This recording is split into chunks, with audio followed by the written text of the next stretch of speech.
Habis mereka itu lucu gitu kan, polos gitu kan, gitu. Iya. Kadang-kadang kita juga bisa belajar dari mereka gitu, bukan hanya kita yang menjadi inspirasi mereka, tapi ternyata mereka juga menjadi inspirasi saya. Kan kita sebagai orang Kristen percaya bahwa kita itu nggak sendirian, ada Roh Kudus yang menolong. Jadi setiap anak itu pasti punya Roh Kudus. Nah, kita juga kan kalau pagi-pagi atau malam-malam saya juga suka bawain mereka dalam doa gitu ya. Jadi saya minta tolong sama Tuhan dulu supaya saya menjadi contoh bagi mereka gitu kan. Supaya mereka bisa dibawa lebih dekat lagi, lebih mengenal lagi siapa juru selamat mereka gitu.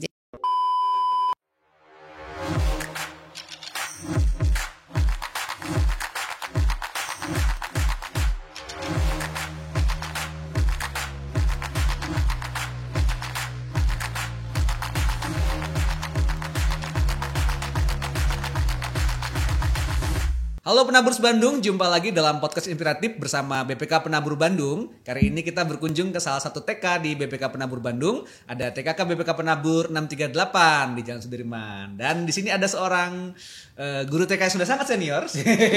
Boleh sharing pengalamannya dan sharing namanya siapa? Sapa ke kamera dulu. Halo, nama saya Yulia dari TK BPK Penabur 638. Oke, Miss Yulia udah berapa lama ngajar di sini? Sudah 35 tahun. Wah, sudah 35 tahun. Lebih tua dari beberapa para penaburs di sini yang menyaksikan mungkin ya. Iya. Gitu. Iya, jadi berarti di tahun berapa tuh Mas? 35 tahun Saya masuk ke sini ini tahun 87. 1987. Wow. Iya.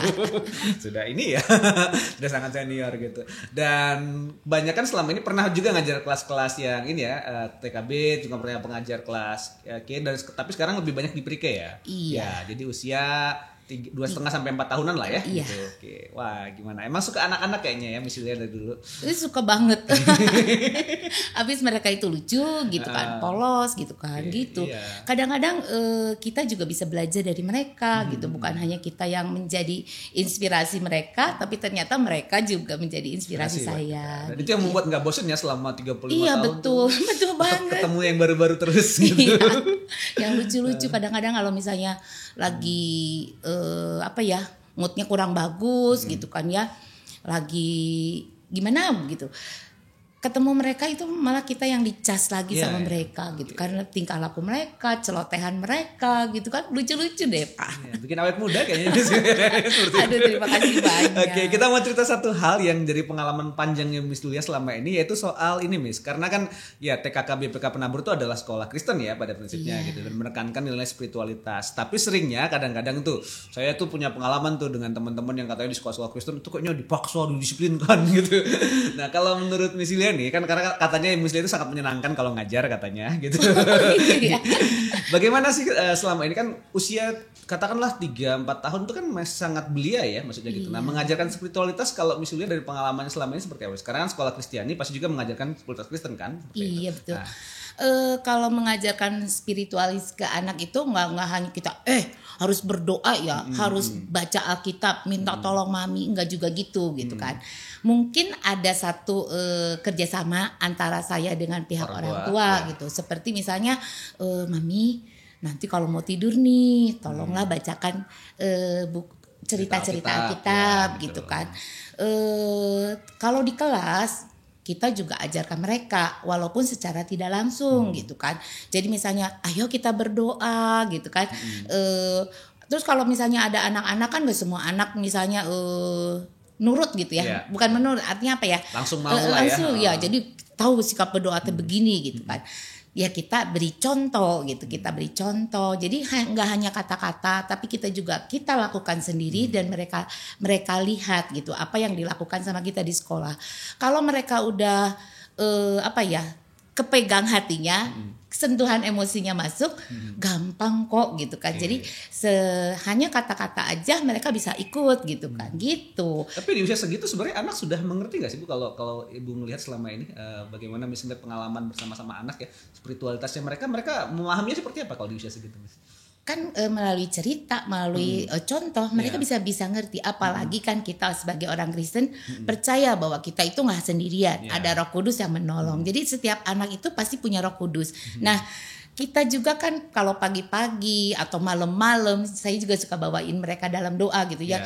Jadi saya minta tolong sama Tuhan dulu supaya saya menjadi contoh bagi mereka gitu kan. Supaya mereka bisa dibawa lebih dekat lagi, lebih mengenal lagi siapa juru selamat mereka gitu. Jadi saya percaya bahwa bukan saya yang melakukan, tapi saya ditolong oleh Roh Kudus untuk memperkenalkan, membawa anak-anak kecil ini kepada Tuhan Yesus gitu. Selain itu juga kan kerjasama dengan mama, papa gitu. Tepat.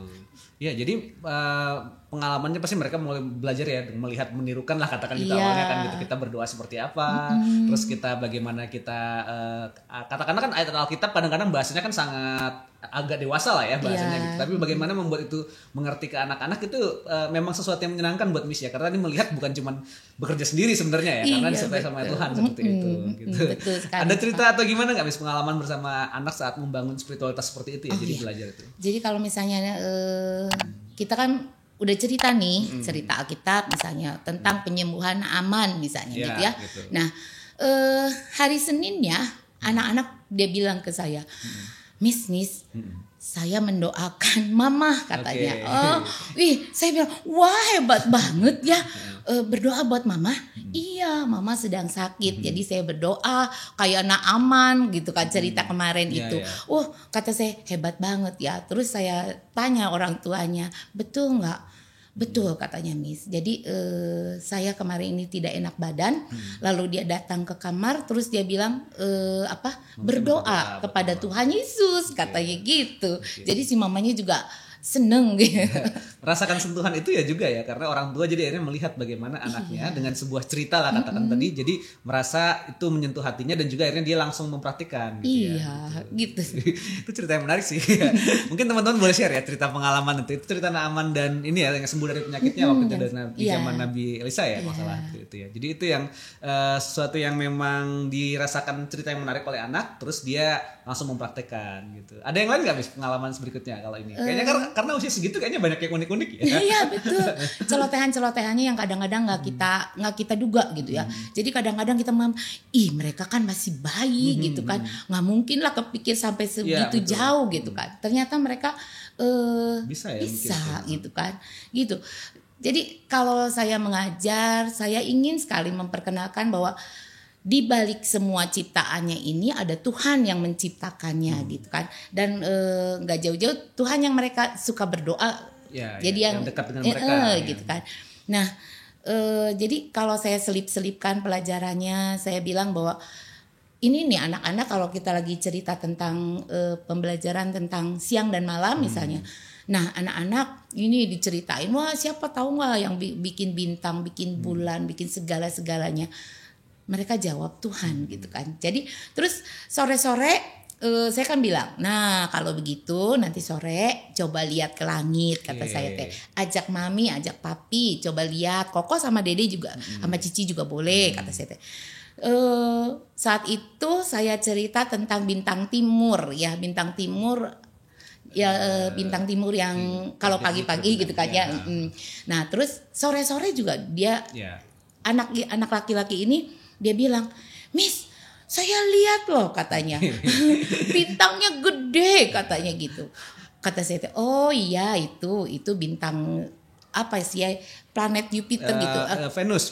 Ya, yang sore-sore itu yang, ya saya lihat katanya. Wah, terus si mamanya bilang, Miss, anak ini bilang bahwa bintang itu ciptaannya Tuhan katanya gitu. Tuhan Yesus ya dia bilang, Tuhan Yesus yang ciptakan gitu ta. Jadi saya bilang, jadi apa yang saya katakan di kelas harus lebih hati-hati buat saya. Jadi jadi harus saya hati-hati. Karena itu memang langsung kalau mereka menangkapnya, mereka langsung coba praktekin dan mereka juga sharing ke orang tua dan ini ya gitu. Iya.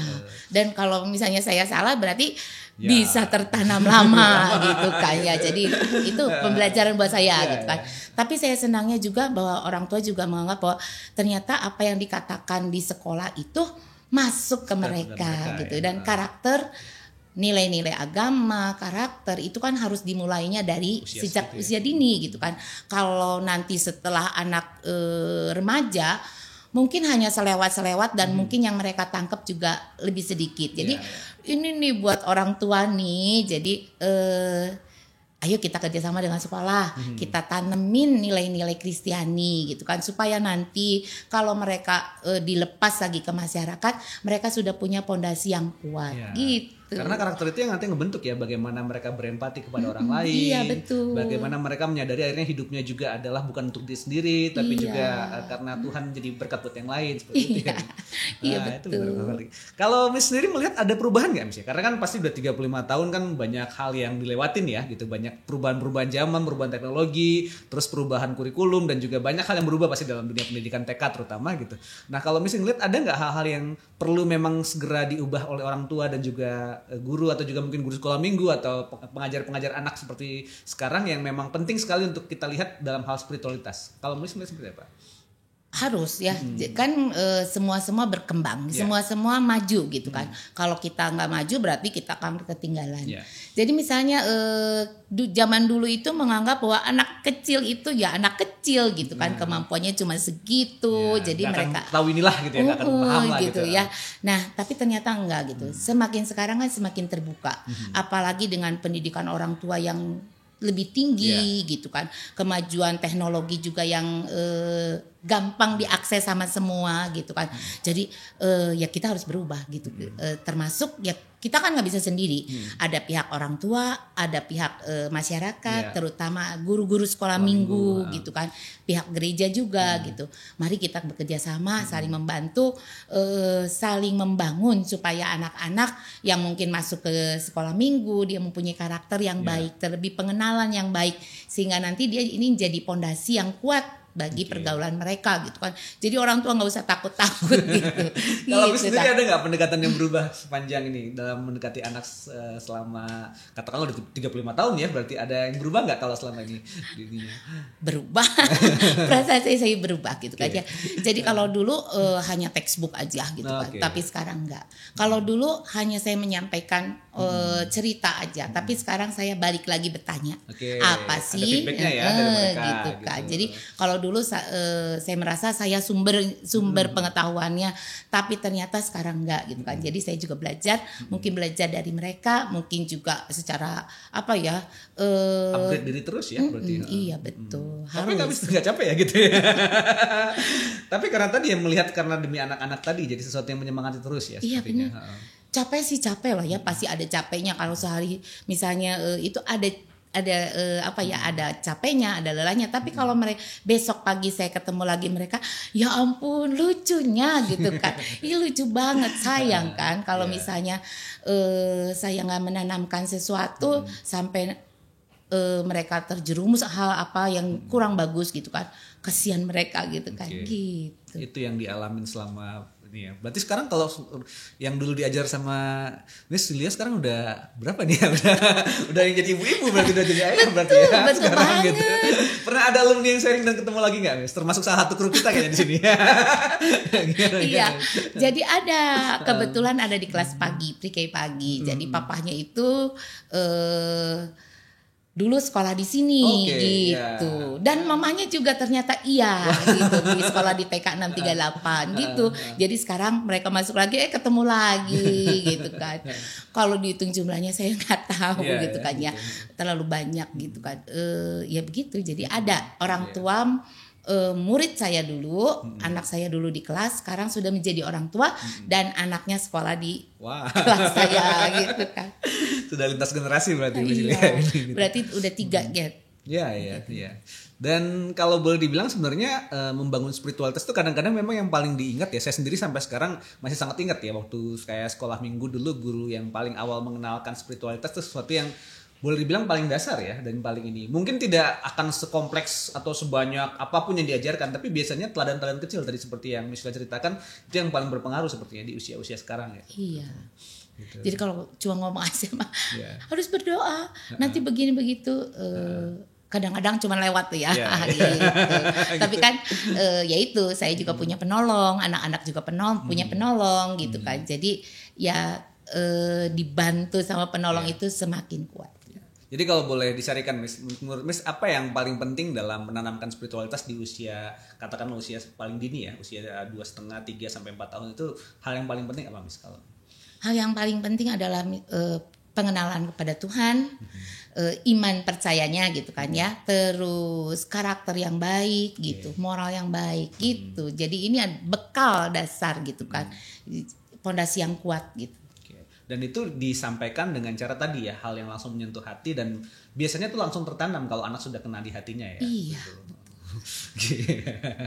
Ada tips atau ini buat membangun hal tersebut, mungkin buat orang tua, buat guru-guru TK juga dan juga buat guru sekolah minggu, mungkin ada Miss yang bisa disampaikan kira-kira kita bisa mengembangkan tadi ya soal pengenalan Tuhan dan juga karakter itu lewat ini nih gitu, gimana Miss kalau menurut Miss? Apa yang paling dasar?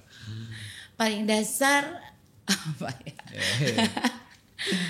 Ya itu tadi, satu, hilangkan pandangan kita bahwa anak itu iya, jadi ternyata tidak seperti itu gitu. Mereka punya kemampuan, mereka punya yang kadang-kadang jauh melebihi apa yang kita anggap mereka itu seperti itu gitu. Jadi kita tidak boleh berprasangka dan mengkerdilkan anak gitu ya, nggak boleh. Gitu. Dua, ajak kerjasama semuanya. Jadi kita nggak bisa jalan sendiri, tapi kita harus bekerja sama untuk membangun karakter yang baik. Karakter yang baik ini yang akan dibawa dia sampai tua nanti gitu kan. Betul tadi ya. Jadi jangan anggap sepele atau jangan anggap remeh gitu ya. Dan yang kedua kita harus sama-sama kerja sama ya gitu. Orang tua, guru TK, guru sekolah minggu dan juga sekitar masyarakat supaya kita menghasilkan pendidikan yang baik untuk spiritualitas anak. Oke, makasih banget Miss Yulia sudah berbagi pengalaman panjangnya bersama kita gitu ya. Semoga semakin banyak nanti yang terberkati oleh pelayanan Miss Yulia di TK ini ya. Terima kasih. Buat teman-teman yang udah pernah diajar sama Miss Yulia gitu. Nanti boleh share juga di kolom komentar ya apa yang jadi pengalaman, apa yang paling diingat dari Miss Yulia di sini. Oke, terima kasih teman-teman sudah menyaksikan obrolan menarik bersama salah satu guru TK di TKK BPK Penabur 638 ini. Kita jumpa lagi dalam bahasan-bahasan berikutnya yang sangat inspiratif dan sangat mendorong kita untuk terus mendorong kemajuan pendidikan di BPK Penabur Bandung. Sampai jumpa berikutnya. Maju terus BPK Penabur Bandung. Dadah.